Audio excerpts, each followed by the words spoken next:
Hello and welcome, PocketWatch here, and it seems it's about time for another episode of Hanachirasu. So yeah, this time I pronounced it right. No one probably saw it or heard it in the previous episode because no one commented about this. But I made a mistake in the name in the first episode. Good job me. Anyway, the first episode was very warmly welcomed by you. So thank you everyone for your comments and for your support. We are going to continue this. We would continue anyway because I enjoy the story. But I'm glad that you like it as well. And yeah, I think we'll just go to the episode. Also, with your comments, I actually now realize how it's even closer connected to Muramasa, especially also by the soundtrack. Because apparently the music during fight in the previous episode is called Blade Arts. And Muramasa has third and the fourth part. I was wondering more in Muramasa why these two tracks are called Blade Arts 3 and Blade Arts 4. Now I have the answer. So yeah, this is cool. Let's go. Let's just go and let's see what will happen next.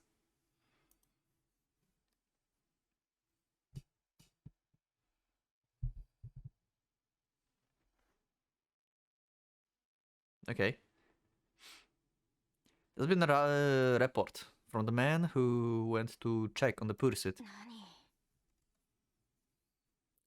Yumi turns her head to look sidelong at the long man, greeting his sudden return with a mixed expression of embarrassment and annoyance that clearly communicates his desire to be left alone. Yasaka continues nevertheless, for the news he brings is important enough to warrant risking his mistress' ire. Oh shit! Okay, so I predicted her death at least. Okay.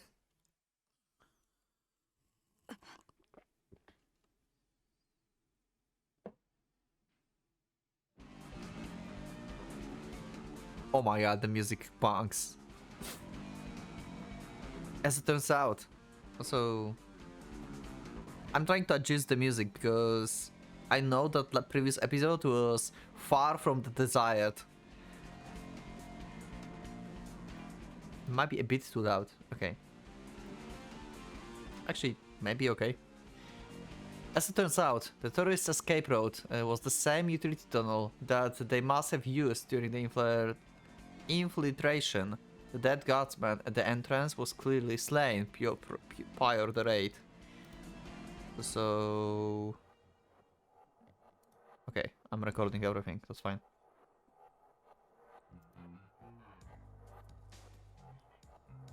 Needless to say, any tunnel through the wall can lead to only one place, the outside. Well, no shit, Sherlock. Once one has left Tokyo, re-entering the sealed city requires passing through security checks. Oh, that's what you mean. Oh, okay. Stricter than those at most international airports. As submitting to such would be a problem for terrorists, it would seem to assume that they've secured an illegal re-entry route. However, that means little now to Katsura Bakyoko. Her body is found at the center of the tunnel, along with the corpse of 3 guardsmen, all face down, as though playing some strange version of hide and seek. The cold asphalt is surely an uncomfortable place to take one's final rest. I mean, they don't care if they're dead. But it seems rather unlikely that Katsura's horrified expression was caused by her prior accommodations. Maybe she is actually uncomfortable. In any case, Yasaka is in no hurry to give the dead their peace. After directing his men to set up the perimeter, he began to inspect the corpses. Okay.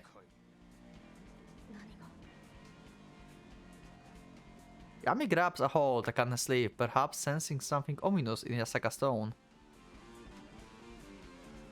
Neither Yasaka's observation nor Yumi's touch means nothing to Akane, however.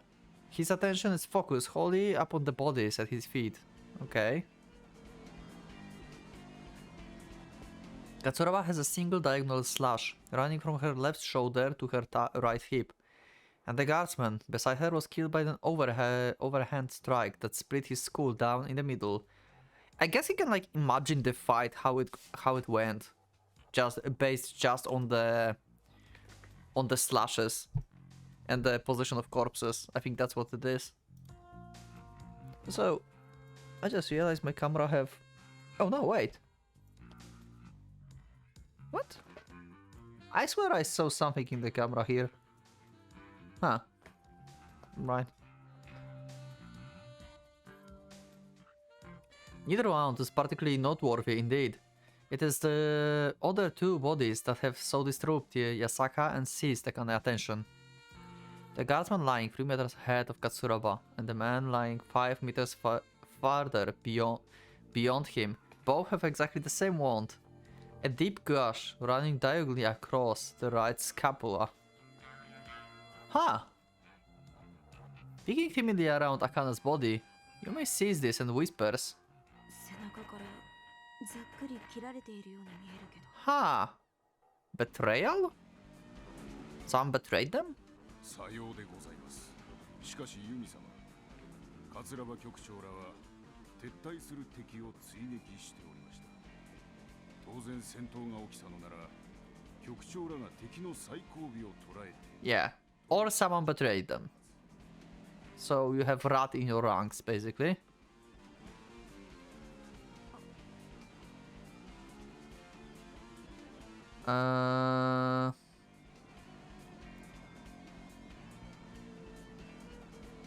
Background music, please be more quiet. Voices, can you be more? Okay. はい。にもかかわらず、背中から攻撃を受けているというのは、なんとも奇怪。As I said, betrayal. 敵のしんがりが強くて逃げようとしたところを切られたとか。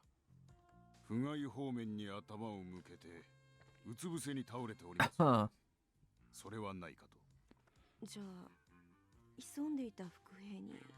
かもしれません。しかし伏兵は戦力に余裕があってこその戦術。テロリストどもにはそぐわぬものです。Ah. Then what? The same question is on the faces of Yumi, Yasaka, and the guards, who have overheard their conversation. Akane alone does not share in their confusion. Oops. Katsuraba and her men fought the enemy head-on, yet were cut down from behind. What can this possibly mean? 身長3メートルの巨人が至近距離の相手に大上段から大振りの一投を見舞えば手元に引き込むような形となりこのような傷ができるやもしれない。 There's no way that happened. Also, the only person I can see that would do that is you. You are the only one who's like big enough, I guess. And only if you attack Akane. Because he's like the smallest one.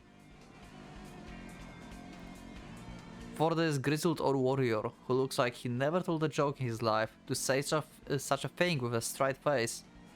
Surely, this should invade the laughter of all present. No one laughs. No one can laugh. Confronted with deaths that defy all reason, anyone feels the same, horror seizing their souls. I see deaths that defy all reasons in Umineko all the time, so I can solve it.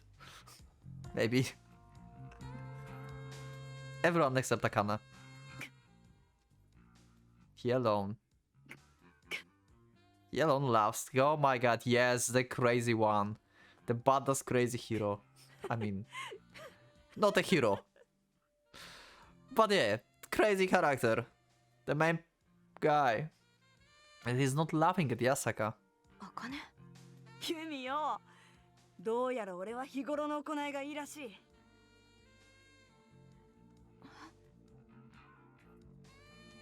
いつまで待つのかって思ってた矢先にこれだもんな。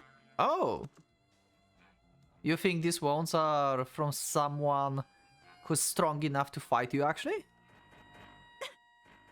Interesting. おかしくてしょうがねっての。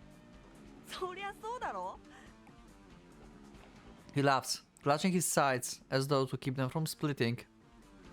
And then, wiping tears from his eyes, Akane smiles. Smiles and speaks into the dark. お前なんだろ Oh? お前だろ Oh shit! Hello? New character?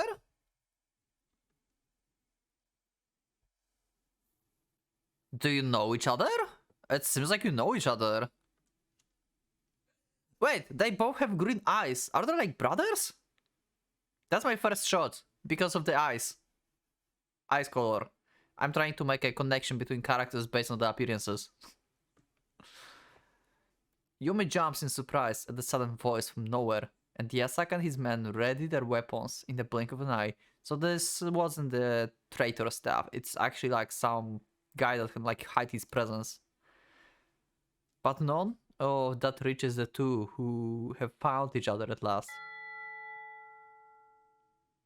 五十嵐よしや Igarasu Yoshiya. What was his name? Akane... I don't remember. Is it the same name? Like, surname? Akane... No. 武田茜 Oh, never mind. Okay, thank you. God damn it. Takeda Akane Igarasu Yoshiya.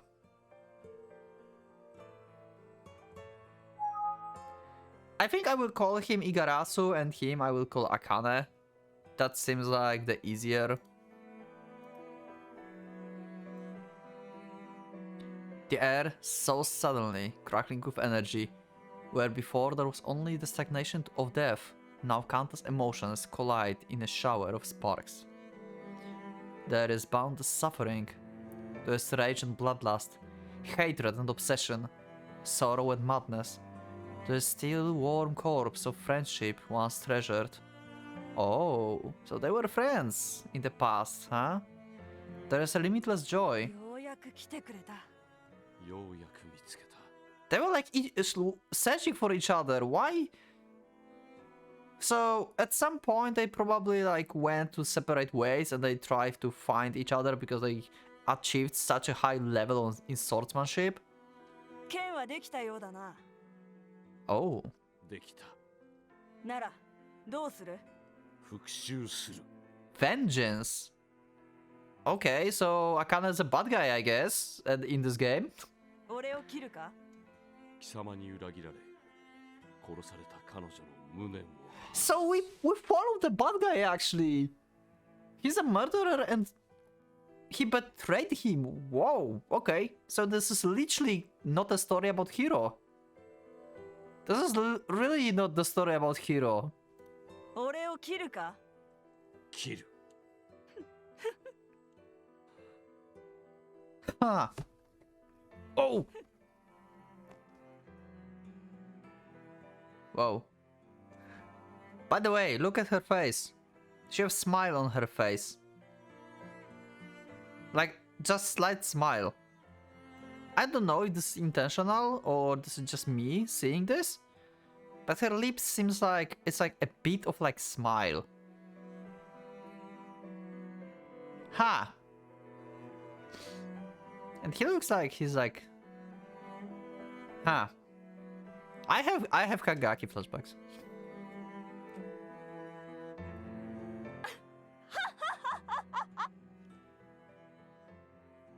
Okay, oh my god. Guy is good, I like it. Wow. Akane laughs, unable to contain his mirth. His laughter is like that of the child.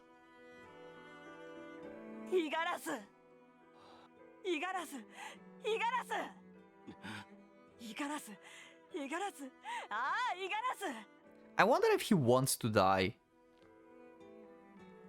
最高だお前は最高だたかが女一人のことで夜も眠れないほど怒り狂って仕方ねえから寝ないで剣の修行してそれをずっと繰り返してとうとうありえない技を手に入れたのか Or maybe not. Maybe he's just like crazy and he just like actually murdered her.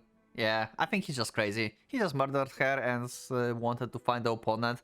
So he pushed Igarasu beyond his limit just to create the opponent for himself. I think that's the case. そんなことができるのはお前しかいねえ。最高だよ。はあ、お前に出会えてよかった。お前に憎まれてよかった。ミスズを殺してよかった。Misuzu. 黙れ畜生。 What? So I should probably like encourage Igarasu to win, right? Because he's a good guy. What a kind of voice. Will's as warm as spirited as the spring breeze. Igarasu is the cold, hard Arctic tundra. But just beneath the frozen soil flows a torrent of molten lava. 俺の思いはまさしく逆だ。なぜ俺は彼女は貴様などに出会ったのだ。 Okay, so that was like... Maybe they sheltered him? そりゃ祝宴っていうもんじゃねえのか。 Akana giggles, hearing his own voice, clearly like the sound of the bell. He wonders briefly when it was that he first time started laughing like this. 御仏が導いたんだよ。俺とお前とあのクソったれをさ。 Wow. あいつの死に顔を覚えてるか？犬のよだれみたく血を吐き散らしてたがさ。あれもあいつのありがたい宿命ってやつだったんだよ。 Ah, yeah, okay, so that wasn't a smile. 黙れと言っている。しかしお前も不思議だよな。あんな女のどこがいいんだ？そりゃ仮にも同情主だからよ。俺も昔は媚び売ってたが。 I think I just tried to, with that backstory, give him some reason to murder her and stuff. But seems like he's just crazy, yeah.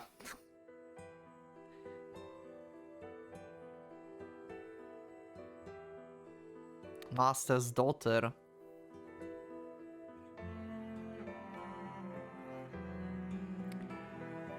Huh. So that was the master for both of them, I guess. Or at least his master. やめろ。死んだ後まで忠義面しなくたっていいじゃねえか。死んだらあいつなんて魚の餌程度の価値しかねえだろ。もう喋るな。はあ、そりゃ生きてたって同じことか。 Wow. まあどっちにしろ虫けら並みの女ってことだ。 Whoa, provoking him so much. You know what? This is actually very... it's provocative from him, but also if you think about this, this will like make Igarasu easier to read because he will be all in rage and stuff. He will be not calm enough to fight. なあ、そうだろ。そうは思わねえか、イガラス。それ以上人語を話すな。 At last, Igarasu's voice cracks, no longer able to contain his fury. 黙れ。喋るな。口を聞くな、声を出すな。貴様の言葉を一つ聞くたび、俺は貴様の臓腑を一つ抜き取りたくてたまらなくなるのだぞ。いいぜ、やれよ。臓腑でも何でも、目でも鼻でも耳でも舌でも。お前。 Huh? I see, he changed his grip in the background. Akana finds himself clutching the hilt of his sword, white-knuckled fingers trembling in anticipation. お前が極めた昼の月、見せてもらおうか。 Hiru no Tsuki. Tsuki is moon. I don't know what's Hiru. I think Hiru is like... dusk? Like, it's like hiding? Maybe? I'm not entirely sure. Hironotsuki. It's not morning, because morning is Asa. If that would be called Asanotsuki, that would be like morning moon or something like that. Maybe it's like dusk? Like night moon or something?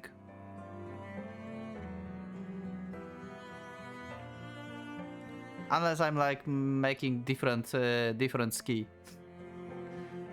Maybe I'm just like wrong on this. Like extremely wrong, because it's entirely possible. It can be just a technique, like ski, yes. Yeah, could be. He speaks the name of Maken, the inhuman technique that Igarasu mastered for the sole purpose of killing Akane. Okay! Is it that which Akane must answer with every fiber of his being?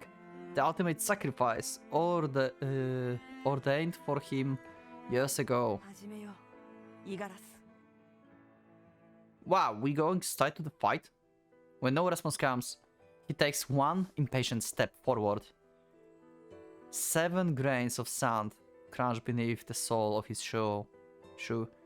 With his senses heightened by the extreme tension, Akane can perceive every detail of the battlefield. Not even the sound of the silk thread drifting to earth could escape him now. It begins. The cold slumber of winter is over. At last, giving way to the verdant fields of spring.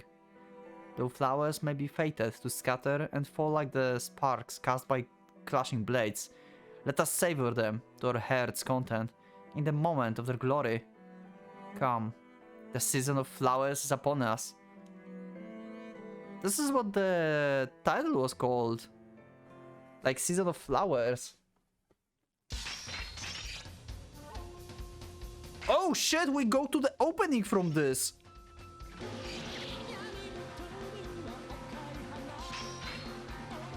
Okay. I love it.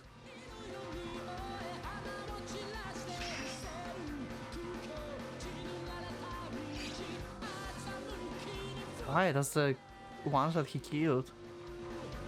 Wait, this guy is important?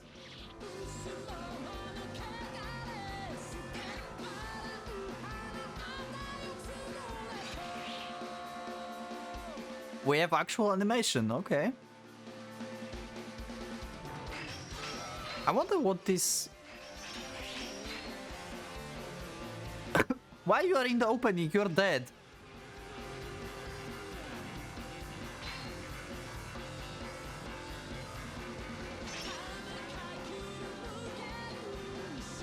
Okay.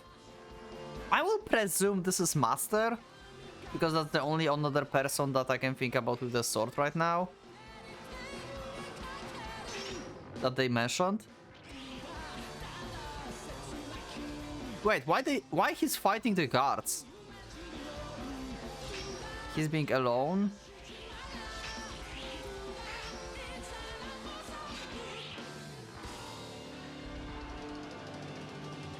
Okay, that was good. I like that. I like that. Also, can someone please translate for me one part of the opening? I'm really interested what's in the part where Katana is like sliding off and it seems like it's always the same text. I don't know kanji and I didn't really wanted to read anything. And I'm not that fast with katakana or hiragana as well. I can read, but if it's like slower. I was just like immersed in the, like, you know, watching the thing. So yeah, that would be cool if you can like let me know in the comments what that was. What that word was. Maybe that was just the name of the visual novel, Hanachirasu. So who knows? Okay, let's go. Wait. Whoa, that's the... Oh, okay. This is the calendar of like Dynasty, okay. I was like, what the fuck is future? In the 2065, 605th year since the foundation of the Imperial Dynasty, or the year 1945 by the Western calendar, the Empire of Japan found itself facing the greatest crisis in its history. So we didn't even show the fight between Igarasu and Akane. But that was probably like extreme as fuck. I wonder what happened there. I want to know. Why you leave me? But I really liked how smooth. Okay, I'm sad that they didn't show us the fight, like, you know, detailed writing and stuff, but I'm really glad how they transitioned into opening. They started the fight, and the fight went into the opening. This is amazing, actually. I love that. That was so clean. I don't think like there's like any novel really I've read that did that so cleanly. April 1st, the United States begin the invasion of Okinawa. April 7, the battleship Yamato is sunk. May 8, the Third Reich surrenders to the Allied powers.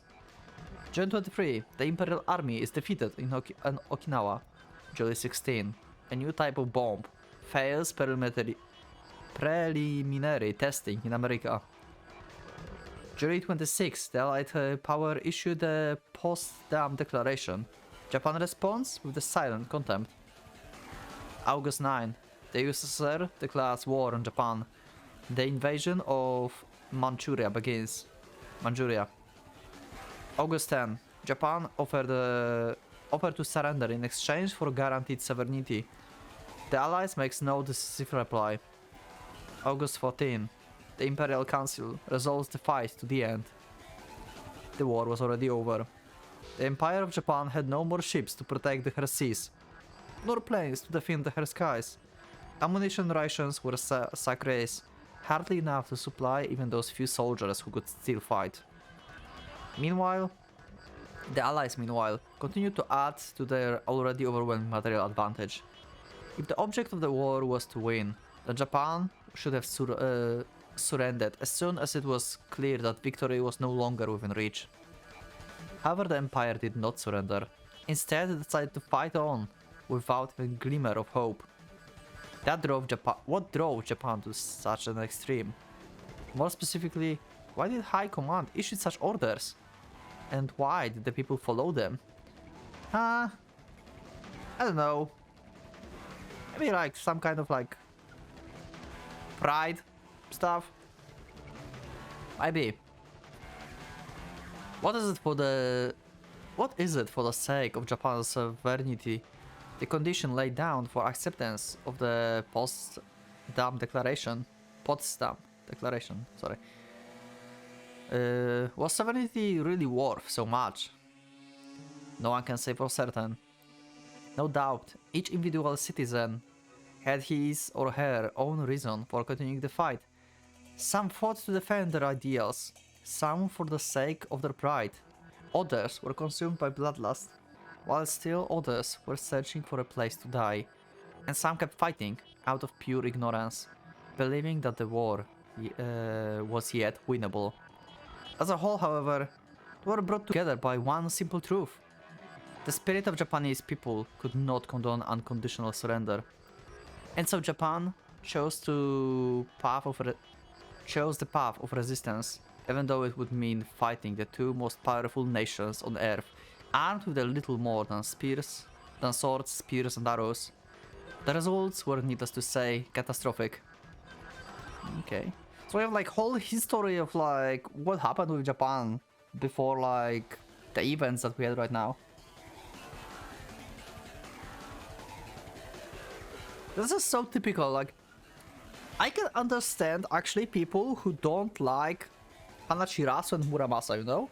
I can actually understand these people. Because both of these games gives you so much historical info dump that some people just cannot handle it. I personally don't like history as well, but it's presented very neatly and very nice, so I like it. But for example, like beginning in like Muramasa, when we had like teacher and like, you know, history lessons, I was like, oh my god, history. But yeah, turns out to be good. Very good. And seems like it's the same case here.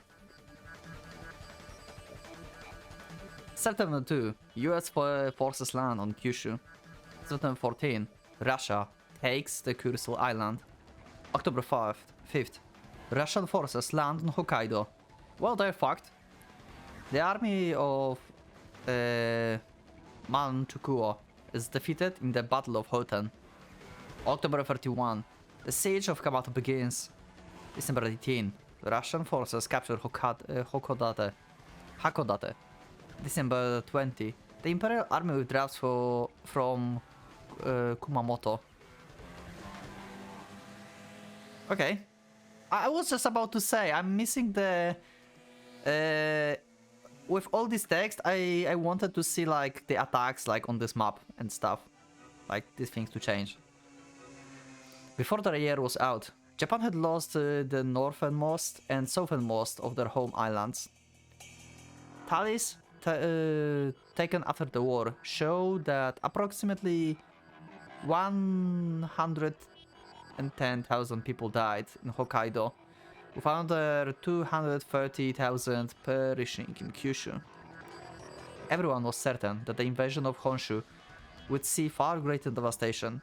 High Command had envisioned all 100 million Japanese citizens giving their lives for the sake of the empire.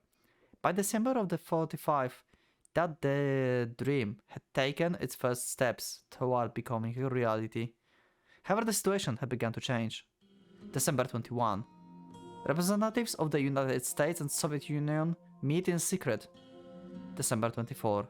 America, Russia, Great Britain and China hold the Second Potsdam Conference. Both the Soviet Union and the United States were eager to control all of Japan. Well, obviously, yeah. Like, it's a big cake. Being unsatisfied with the islands that they had already taken. The nations were aware, however, that they shared the same ambition, and if they continued to prosecute the war against Japan, a confrontation between them on Honshu would be inevitable. Okay, makes sense. Realizing that the war between two great superpowers would be disastrous for both, their leaders agreed upon a way to keep the peace. Leave Honshu untouched, making the buffer zone between them.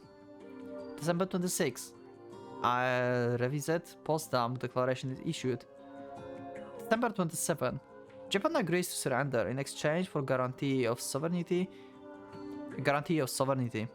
The United States replies immediately, promising not to interfere in Japan post-war politics. Okay, now you answer, okay. It took you a while. December 28, the Soviet Union responds in kind. December 29, the Empire of Japan surrenders. December 30, in address to his subjects, the Emperor declares the end of the war once and for all. Okay. The morning after the imperial address, the army ministerial committed suicide in his home. He left behind only these words. I guess he couldn't, like, you know, deal with the losing the war, and he thought like it's his fault. I could do better, stuff like that. The warrior spirit of Yamato has emerged victorious. While it spoke to only one small piece of the whole picture, it was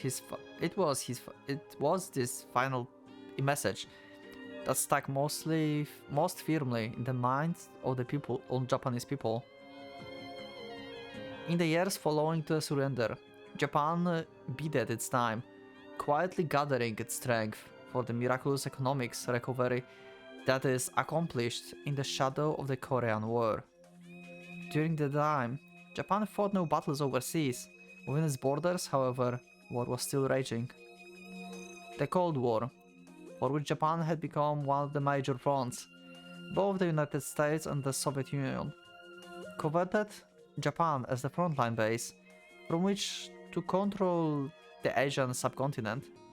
And even if the goal could not be realized, each was determined to keep the island nations from falling into the hands of the other.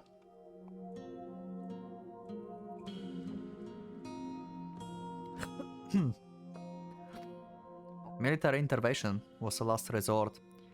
The risks of starting a shooting war were too great for both sides. But what then about psychological warfare? That's a different thing, yep. By winning the hearts and minds of the Japanese people, each superpower hoped to bring Japan over to the side. And thus began a war in which not a single shot was fired. Yeah, just propaganda everywhere. The Soviet Union chose to incite revolution, brainwashing Japanese POVs. What's the... not the POV, POW? Can someone let me know what this short is about? Appreciate it. With communist ideals before sending them back to their homeland to stir up populist favor. POWs. I have no clue.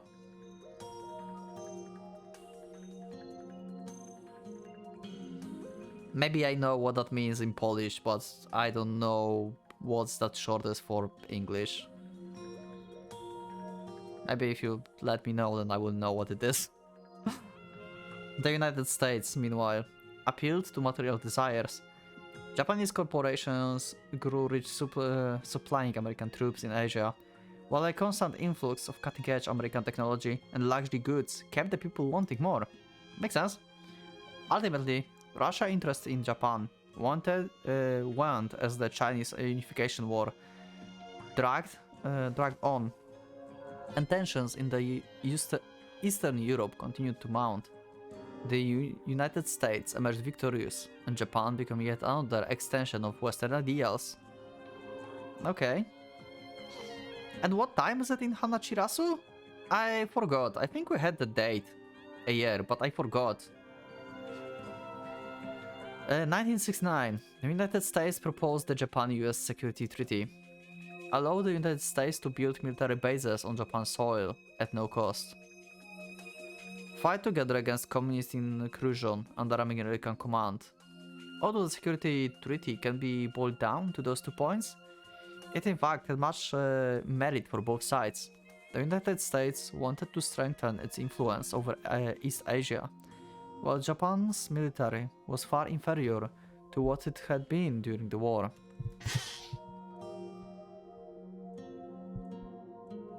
There was no practical reason to reject the treaty, but it was rejected, and in discussing the events that led to its rejection, there is one name that cannot possibly be avoided: Ishima Kaigen. Are you important? Oh wait, this is the guy. Oh, I just realized. Okay, this is the guy that had a dream of independent Tokyo. That's what terrorists are for. Oh, okay. Sorry, it's been like a week since I read that.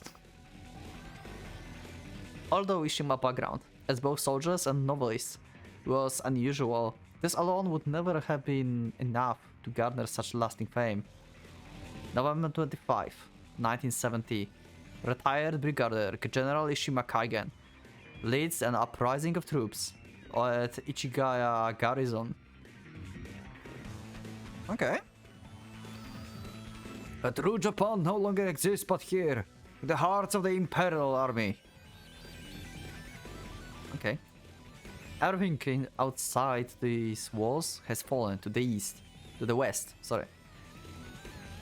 Only this time, it is not our sacred land that has been stolen from us, but instead the very soul of the Japanese people. They have taken our pride and patriotism, and now they meant to grind out the last ember of the Japanese spirit. If nothing is done to stop it, there's no doubt that the Security Treaty will be ratified. When that piece of filth was presented to His Imperial Majesty with such reverence, not one cabinet minister leapt to his feet and tore it to shreds. Not one general slid his belly before the palace gates. The Imperial Army will become mere mercenaries, forever bound in service to the United States. So I guess Akane is like mercenary for United States, maybe? The samurai spirit that supported us through the war will be lost. Have you forgotten that it was what it was that led us to victory? Do you look upon our forebears with contempt, as the Western dogs do, and believe the sacrifice to have been in vain?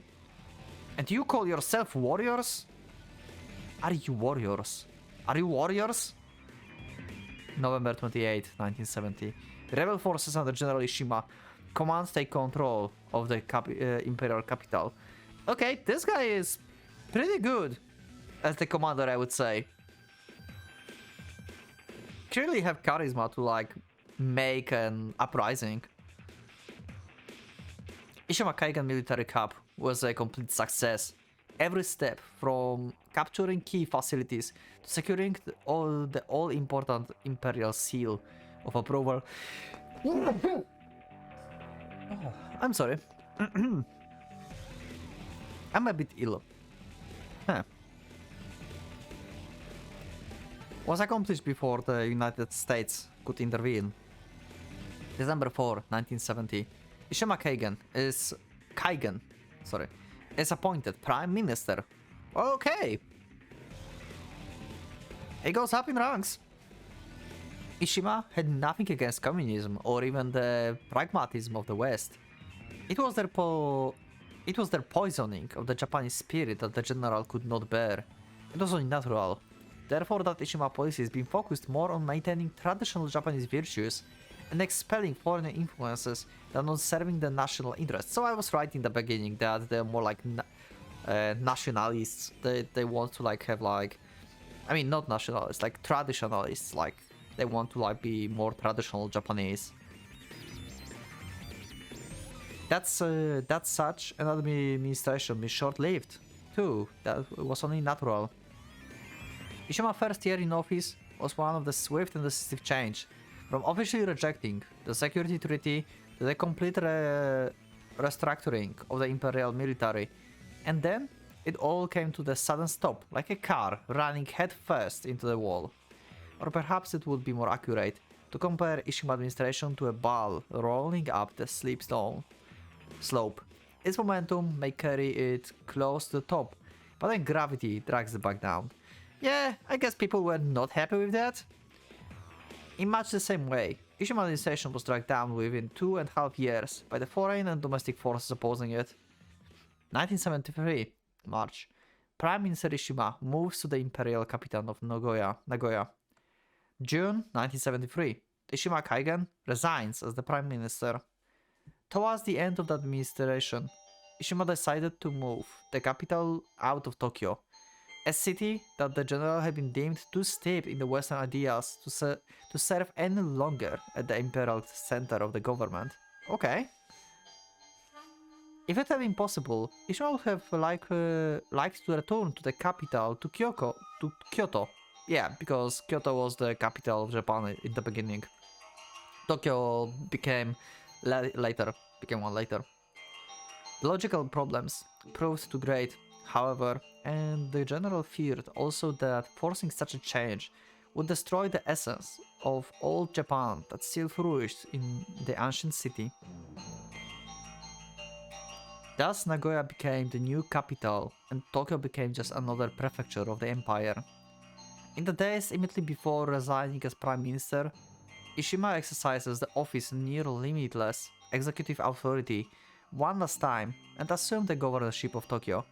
More than anything else, the act of claiming responsibility for the city that the Ishima administration itself had abandoned offered us a glimpse into what sort of person Ishima Kaigan was. From then until death, Ishima Kaigan poured every ounce of being into purifying Tokyo. Each of the general many projects, such as the construction of the wall, was designed to restore the Japanese spirit to the city. Yeah, and then we have a terrorist organization. I mean, that's what the Westerns call them, I guess, because they obviously call them probably like revolutionists or something.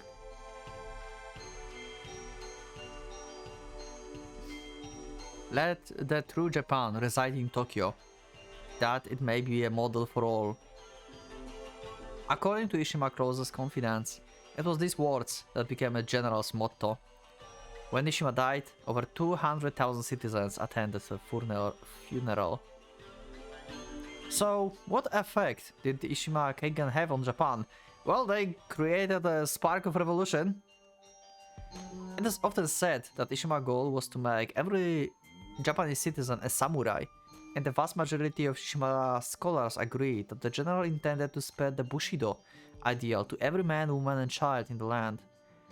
Okay. Alas, this can hardly be said to have succeed. Ishima did give birth to an ideology centered on worship of traditional Japanese virtues, but while these ideals have resurfaced and spread in the years following Ishima's death, and the resultant backlash, they have in no way becoming the guiding force of mainstream society. Ishima Kaigen is revered by people throughout Japan, but respecting someone and following in their footsteps are two very different things.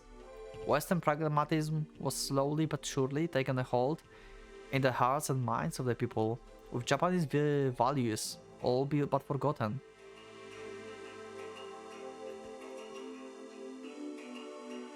That's a nice car.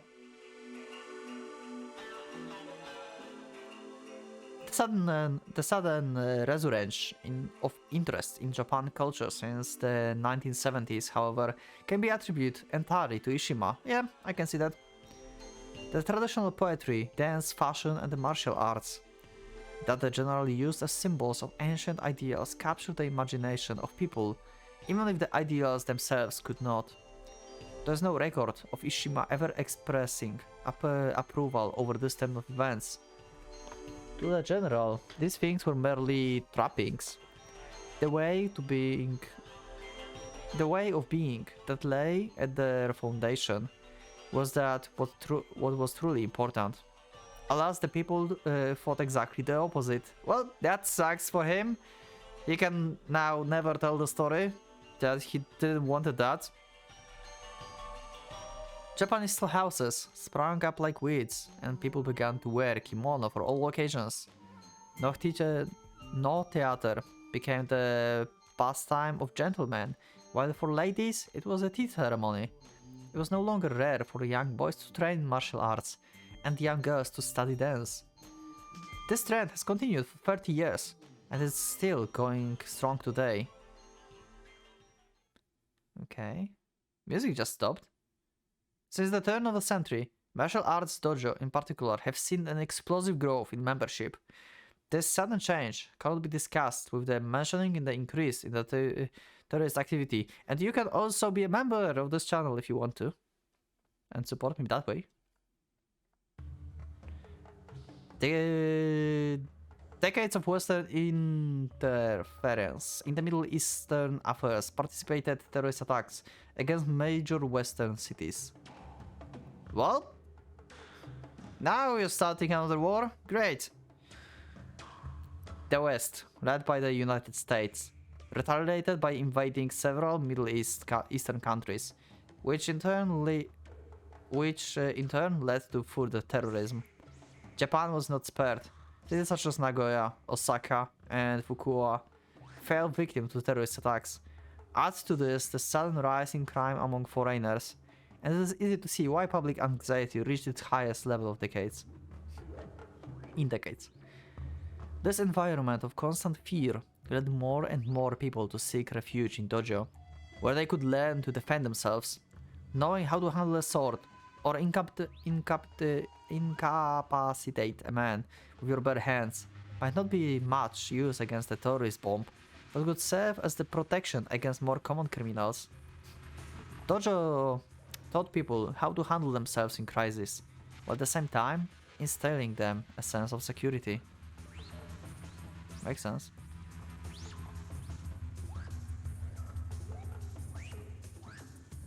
Okay.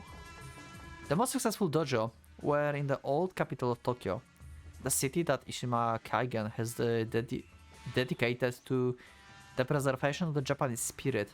The situation here, however, was not the same as in for the other cities. Okay, how is it not? As one councilman said famously, Tokyo is the only city in the modern world where you will never hear a gunshot or an explosion. Okay, No one has ever refuted this statement. Ishima Kaigen rule as the governor of Tokyo can best be characterized by two acts. The first of which was to seal off the city by erecting the massive barricade, later become known as the Wall, around the entire prefecture. Ishima succeeded physically in isolating Tokyo from the rest of Japan. Okay.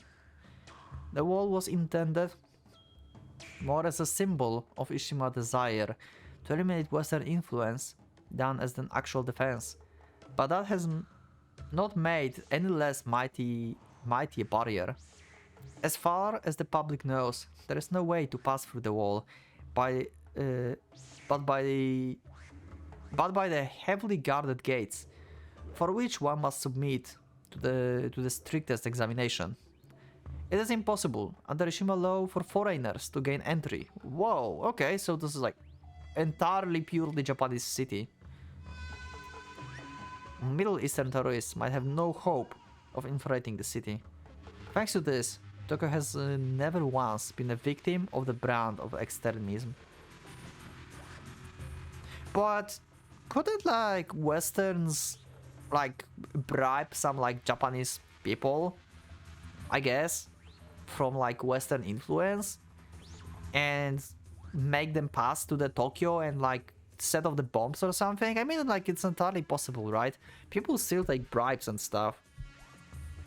So I'm not buying that, really. I guess the examination is really freaking strict, so even if you are Japanese, then they would just like examine you like entirely, and they find out the bomb or something, and they just like, yep, nope, you go with us. I mean, obviously they would like, if they catch you with a bomb, they would like take you. So yeah, okay, I'm buying this now. That's fine. The second of Ishima's famous acts was the sword hunt. Ishima loved Japanese swords, considering them the ultimate symbol of Japanese culture, forged as they were with method unique to this island. Ishima's hatred of firearms can be considered an extension of his ideal. Guns were symbols of Western inclusion, and as such needed to be eliminated with the extreme prejudice from the environments of Ishima's sacred city. The absolute prohibition against firearms made the possession of any type of firearm illegal for all people, regardless of status or circumstance, excepting only for those in the service of the Imperial Army. This law has since become known as the Sword Hunt, mockingly named by one of Ishima's detractors after the similar campaign executed by Toyotomi Hideyoshi centuries before. Is that like a real guy? Did that happen before? Can you let me know in the comments? Like this guy like actually like existed, Toyotomi Hideyoshi? I assume he probably did, because I assume like there's like a lot of references to the real history in this game. Ishima devoted an unimaginable effort not only to preventing new firearms from entering Tokyo, but also to hunt down and disposing of every last gun already within its precincts. The construction of the wall helped in this endeavor, and the goal was all but realized in the years immediately after preceding the general death. The number of gun-related crimes that have since occurred can be counted on the fingers of both hands. The same can be said about no other city in the world. For this, the citizens of Tokyo have to thank not only harshness of the law itself, but also the love, the sword, hate the gun, ideal that has become so integral a part of their society. The councilman boast, therefore, was not all false. There is, however, one tiny detail that he forgot to mention. Okay, what kind of detail? Because the sword had crippled the already strained police force, it had the entirely predictable side effect of the severe decline in public safety. Good job! With or without big guns, people will war with each other. Yep. And so in peaceful Tokyo, free of guns and terrorist bombs, the innocent people lived in constant fear of those who had taken up the sword to see their last.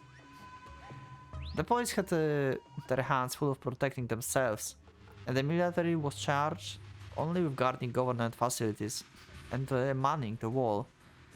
Who then would defend the citizens? The citizens themselves, of course. Well, that sucks.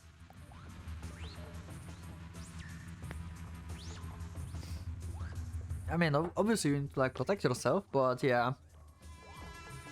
It's like police is useless in the city. Whenever for defending oneself for attacking others, martial arts become a purely political pursuit for the people of Tokyo. The decline in law and order attract people of questionable character, career criminals, and other outcasts from society. Yeah. And this in turn contributed to the further worsening of the situation. Tokyo was an inexorable spiral into the abyss, and yet the imperial government did nothing to stop it. Tokyo was no longer the capital, after all, and its functions could be carried out by other cities. With only Japanese citizens living inside the wall, there was no danger of losing face in the world community. Not one cabinet member saw any need to devote money and manpower to cleaning up the city. Well, so this is not as good as it seems. The ideal basically fail at this point. The fact some of them even consider the old capital propensity for attracting criminals useful. The more unwanted elements gathered in Tokyo, the less there were to cause trouble elsewhere. Oh. Well, Tokyo people in Hanachirasu are fucked. Concerned only with the financial impact of the city population, which had nothing to do with public safety, money being neither good nor evil, the government resolved to turn a blind eye to everything else. Ignoring Tokyo was made easier, no doubt, by the wall keeping it hidden from the view. And so things have remained for the last 30 years. Tokyo is the only city in the modern world where you will never hear a gunshot or the explosion, said Councilman. No one argued. Who would? Yeah, I guess. But also probably have like the highest like criminal ratio in the whole Japan. The world has forgotten Tokyo. The empire has abandoned it. And the city people are far too busy fighting for lives to respond to every poor joke a politician makes. And so Tokyo was sealed off by walls of both stone and indifference. The one no weaker than the other. Within its confines, citizens live in constant fear of bandit attack, with no one to defend them, but a few brave heroes. Meanwhile, revolutionaries who seek to change the city via the city view?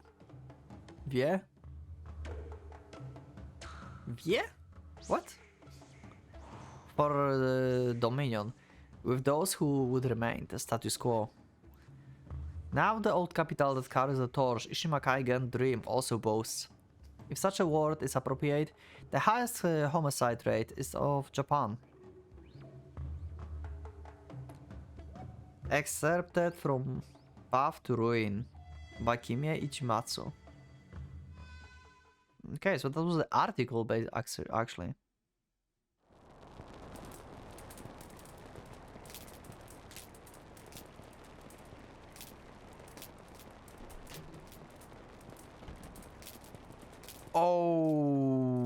Okay.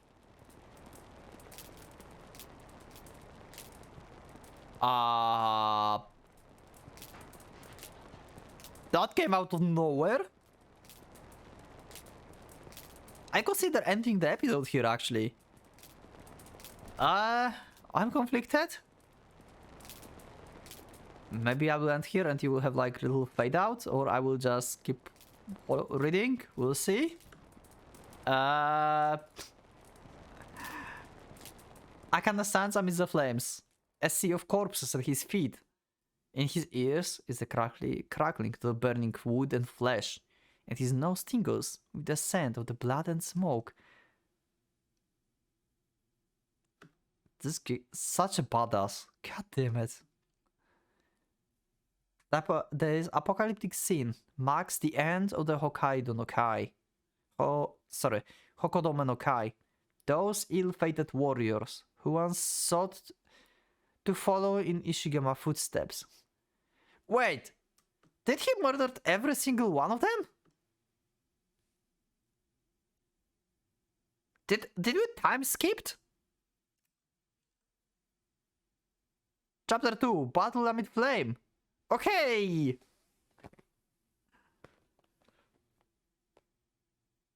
Oh! We have this scene from the opening. Him playing shogi with himself. Actually, there's only chess shogi on only one side. There's no opponent at all.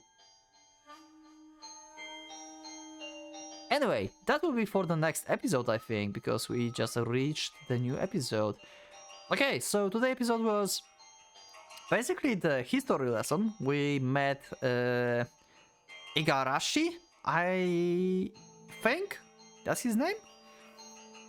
And yeah, pretty much the history lesson. So let me know in the comments what you think about the scene in the tunnel. Did you like how smoothly it went in the opening? Let me know about the thing that's like on the katana that's like sliding off, and let me know what you think about the history and about story of Japan in this game. Do you find it interesting, or maybe it's actually boring for you? I'm interested in like what you think about this in general. Like, yeah, like I'm not that interested in history, but it's presented in pretty cool way here. So even though some stuff is kind of boring to me, then some other stuff is actually pretty interesting. So it's like 50-50 to me. So let me know in the comments what you think. Let me know about this like Hideyoshi guy, if he's like actually a historical figure or not. I'm interested in this actually. So yeah, that will be it for this episode. So thank you for joining with me for this episode. I'm sorry I cannot speak anymore. So leave a like if you liked the episode, dislike if you dislike it. If you're not subscribed, please do so. You can also check my Discord, which is in the description, and I will see you in the next episode of Hanachirasu. So thank you, and for now, Pocket Watch is going out.